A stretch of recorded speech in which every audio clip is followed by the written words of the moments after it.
Kalau kamu sering lewat alas kumitir tengah malam dan tiba-tiba lihat warung yang masih buka, jangan berhenti. Jangan tergoda aroma kopi.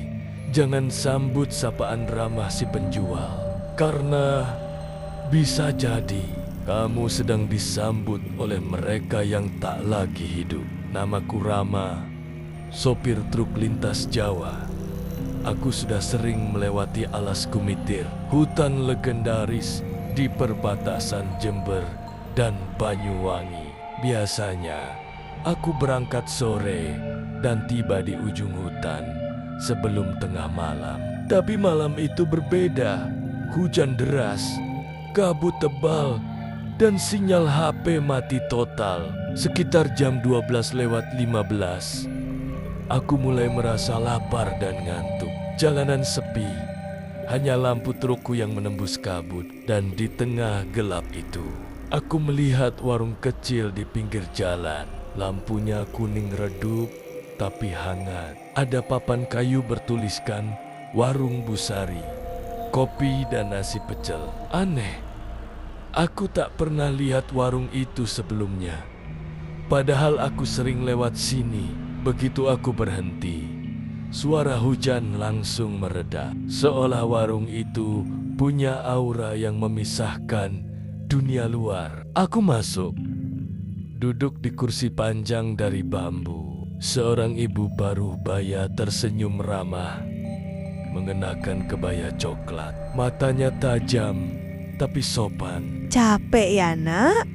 Mau kopi panas? Katanya, lembut. Aku mengangguk. Dan seketika, aroma kopi hitam memenuhi ruangan. Di sudut warung, ada 3 orang lelaki tua. Mereka minum tanpa bersuara, hanya menunduk. Aku mencoba menyapa, tapi tak ada satupun yang menoleh. Kopi disajikan hangat, tapi uapnya dingin. Seteguk pertama terasa pahit, lalu lidahku mati rasa. Aku sempat merasa janggal, tapi tubuhku terlalu lelah untuk berpikir. Ibu tinggal di sini? Tanyaku. Iya, Nak. Warung ini selalu buka untuk siapapun yang tersesat. Tapi senyum itu terlalu lama, terlalu kaku. Sambil menyeruput kopi, aku mulai memperhatikan sekitar. Di dinding tergantung foto hitam putih dengan tulisan kecil di bawahnya. Kenangan terakhir 1986.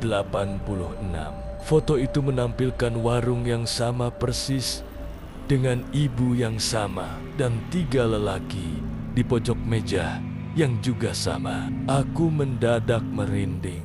Kulihat ke arah 3 lelaki itu lagi. Sekarang mereka tidak ada. Bangku di sudut kosong. Tapi aku yakin aku mendengar suara mereka mengunyah. Buru-buru aku menaruh uang di meja. Tapi saat tanganku menyentuh meja, uang itu menembus kayu seperti asap. Sudah mau pergi, Nak? Suara ibu itu makin berat. Iya, Bu. Saya harus lanjut jalan. Kalau begitu, hati-hati di jalan.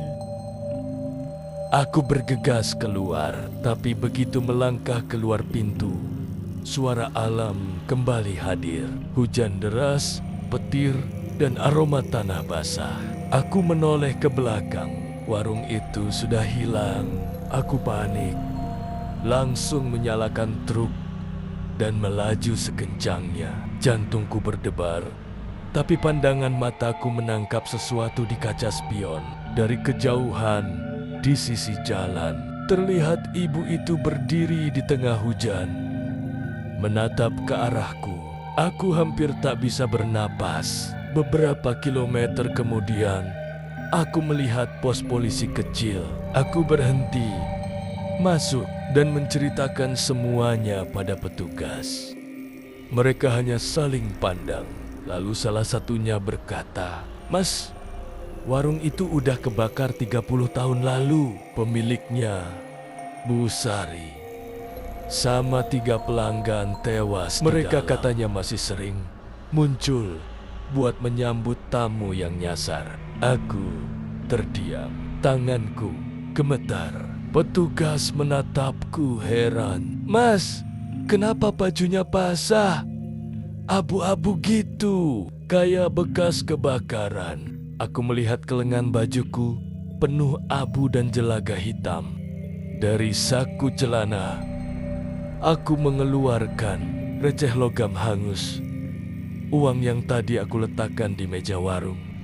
Dan sebelum aku sempat bicara, dari luar pos terdengar suara perempuan lembut. Nak, kopinya belum Petugas habis. langsung menoleh, tapi di luar tak ada siapa-siapa, hanya kabut dan samar-samar aroma kopi hitam menguar dari arah hutan. Jadi, kalau suatu malam kamu lewat alas Kumitir, lalu melihat warung kecil dengan lampu kuning yang hangat, ingat kata-kataku. Jangan berhenti, jangan masuk, karena mungkin mereka sedang menunggumu. Jangan lupa ikuti terus akun dan channel ini. Jangan tidur tengah malam.